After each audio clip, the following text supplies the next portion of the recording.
Vamos falar então da reportagem do New York Times que foi replicada pelo Estadão. E é isso aqui que eu estou colocando na tela. Caso de corrupção da Lava Jato que se espalhou pela América Latina está se desfazendo. Operação Lava Jato, que começou no Brasil, revelou um esquema de corrupção que se estendeu por pelo menos 12 países. STF reverteu grande parte do seu impacto. Então, o New York Times está descobrindo aqui e está mostrando para o mundo que o STF está sendo um fator de incremento da corrupção no Brasil, pelo fato de não ter colocado freio nas corrupções que a Lava Jato estava freando. Então, o STF, a partir do momento em que reverte essas condenações, o mundo passa a enxergar o STF como um fator de incremento da corrupção no país. É isso que está acontecendo. E essa reportagem do New York Times jogou luzes nisso. Em decisões ao longo do último ano, a maioria decorrente de questionamentos legais de pessoas que afirmam ter sido tratadas injustamente, o tribunal desfez casos, o STF, desfez casos em que políticos seniores e executivos de empresas se declararam culpados. Então aí o New York Times está dizendo, olha, apesar desse povo ter se declarado culpado, o STF reverteu essas condenações. Isso é inimaginável aqui nos Estados Unidos. Você está se declarando culpado e ainda assim a Suprema Corte vai lá e reverte, anula tudo. É um batom na cueca contra o STF, isso aqui.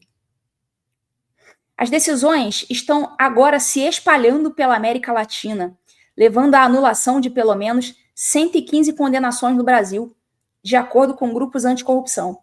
As reversões também estão colocando em dúvida muitos outros casos no Panamá, Equador, Peru e Argentina, incluindo as condenações de vários ex-presidentes. As descobertas abalaram a paisagem política da América Latina, fechando empresas multinacionais e levando a bilhões de dólares em multas e centenas de condenações. Alguns dos políticos e executivos mais proeminentes da região foram enviados para a prisão, incluindo o presidente Lula do Brasil. Então, vocês sabem, né, que várias empresas pagaram milhões de dólares por corrupção. E agora, eu quero saber, vão devolver, né, com essas anulações, vão devolver o dinheiro para os corruptos? Ó, seu desfazimento é agora uma conclusão sombria. Ó, New York Times chamando essas anulações da Lava Jato de decisões sombrias. Conclusão sombria para uma investigação que uma vez foi vista como uma mudança sísmica na América Latina, prometendo erradicar a corrupção sistêmica que havia corroído. Faltou alguma coisa aqui embaixo. Para alguns, a reversão é mais um exemplo da impunidade de que os poderosos desfrutam há muito tempo. Abre aspas. Pessoas que deveriam estar pagando por seus erros ou seus crimes até certo ponto vão se safar, disse Maíra Fernandes, advogada criminal e professora da FGV. Então você vê que como o mundo vê a Lava Jato. O mundo vê a Lava Jato como uma coisa boa. E lembrem-se, isso aqui é o New York Times, uma mídia esquerdista. E mesmo uma mídia esquerdista vê a Lava Jato, que aconteceu no Brasil, como sendo uma coisa positiva. Eu nunca vi nenhum jornalista estrangeiro, né, gringo, criticando a Lava Jato. Essas críticas acontecem internamente no Brasil. Mas aqui fora, a Lava Jato é vista, e sempre foi, como uma operação séria e contra a corrupção. Então, qualquer coisa que vá contra a Lava Jato vai ser mal visto aqui fora. No caso, o STF foi contra a Lava Jato.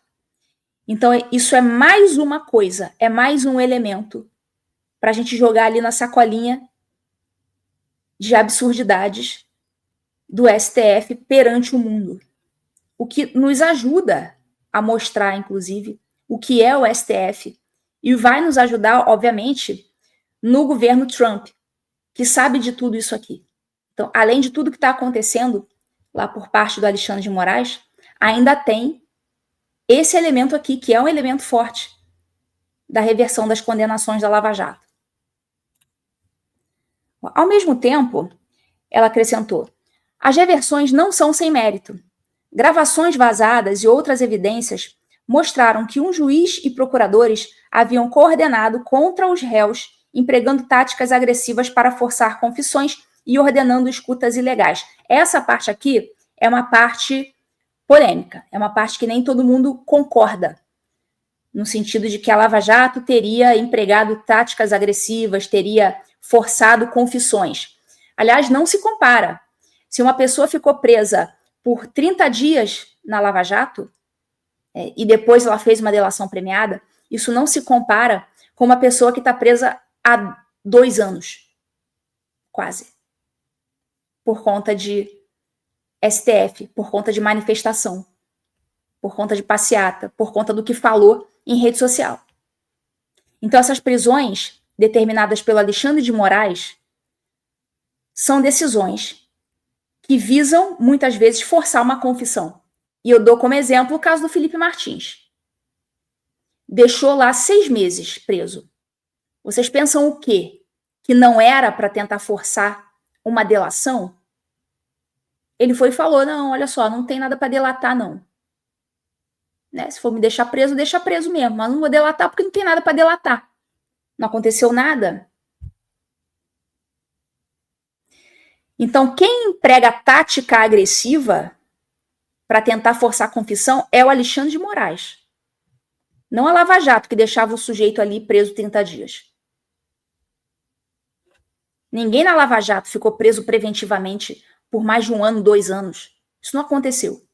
Isso acontece com o Alexandre de Moraes. A maioria das decisões de reverter a Lava Jato foi emitida por um único juiz do STF, o José Antônio Dias Toffoli. Em uma entrevista, Toffoli disse que suas decisões foram baseadas em decisões anteriores de seus colegas do STF. Que investigadores, promotores e juízes da Lava Jato haviam conspirado ilegalmente, invalidando as evidências coletadas. Ele disse que apenas estendeu essa decisão a outros casos. Lembrando que o Dias Toffoli é o amigo do meu pai. Quem lembra dessa?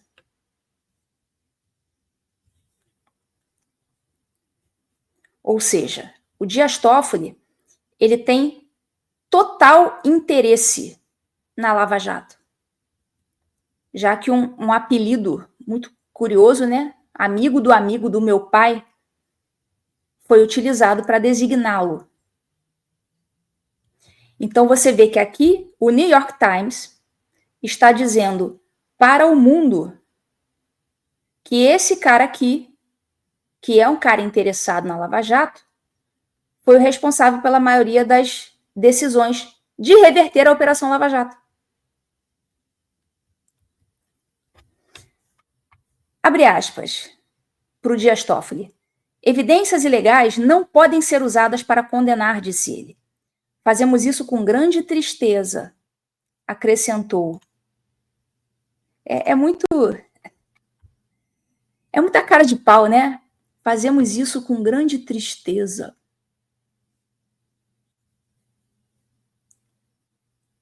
Tem que ser muito artista, né, para mandar uma dessa.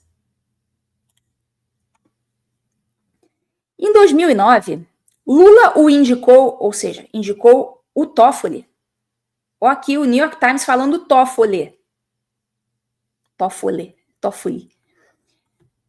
Lula o indicou para a mais alta corte do país. O Lula e seu partido foram alvos centrais da investigação Lava Jato.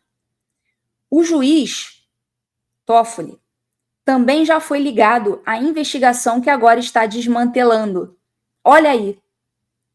Olha o New York Times expondo o Toffoli. Em 2019, Marcelo Odebrecht, o executivo-chefe da Odebrecht, a gigante da construção brasileira, nomeou o juiz Toffoli em uma declaração à polícia sobre o esquema de corrupção da empresa, sugerindo que o juiz poderia ter desempenhado um papel de acordo com relatos da imprensa local. Poderia ter desempenhado um papel de acordo com relatos da imprensa local.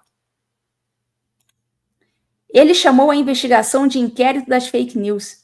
E um de seus primeiros atos, um colega juiz ordenou que uma revista censurasse um artigo que ligava Toffoli à Lava Jato. Um colega juiz, leia-se, Alexandre de Moraes. Vocês lembram? A gente sempre tem que lembrar. Quem abriu o inquérito, chamado inquérito das fake news, não foi o Alexandre de Moraes, foi o Toffoli. Foi o Toffoli. Aliás, aquela portaria que instaura o inquérito das fake news, aquilo ali é a minuta do golpe. Aquilo é uma minuta do golpe. O golpe estava ali. Caiu todo mundo. Caímos, né, mas não porque não entendêssemos o que estava acontecendo, mas porque era a força do Estado, né, sendo aplicada contra nós todos. Então entenda, New York Times está aqui jogando um holofote do tamanho do Maracanã em cima do Toffoli. O Toffoli, que era o amigo do meu pai na Lava Jato, foi lá, abriu o inquérito Miguel com a minuta do golpe, porque aquela portaria de abertura do inquérito, aquilo é uma minuta do golpe, deu o golpe e nomeou o Alexandre de Moraes para ser o bucha de canhão que ia conduzir aqueles inquéritos. E por que esse inquérito foi aberto? Um dos motivos, porque ele apareceu como sendo amigo do meu pai, e eles precisavam que esta reportagem fosse censurada, para que ninguém soubesse que ele é o amigo do meu pai. Não adiantou nada, porque todo mundo ficou sabendo do mesmo jeito.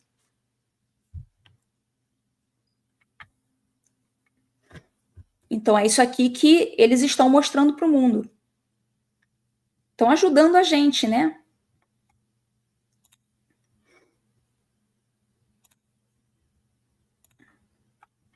Em 2023, o STF decidiu que outros casos, além do de Lula, haviam sido contaminados pela conduta ilegal de investigadores, promotores e juízes. Toffoli, desde então, usou essa decisão como base para uma série de decisões abrangentes com implicações generalizadas.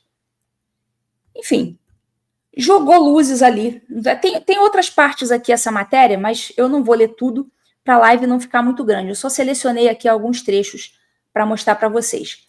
Então, o que eu queria dizer aqui, mostrando essa matéria, é que isso muito nos ajuda, inclusive nessas ações que estão sendo tomadas aqui no Congresso americano. Isso muito nos ajuda, porque saindo no New York Times, é muito mais fácil para a gente aqui demonstrar para o gringo, americano especificamente, as arbitrariedades do STF. Facilita o nosso trabalho. É mais um elemento que a gente tem para mostrar. E não se enganem, vamos mostrar em todas as oportunidades. Essa matéria aí nos ajuda. Eu já coloquei aqui no meu arquivo, porque eu vou usar. Certo?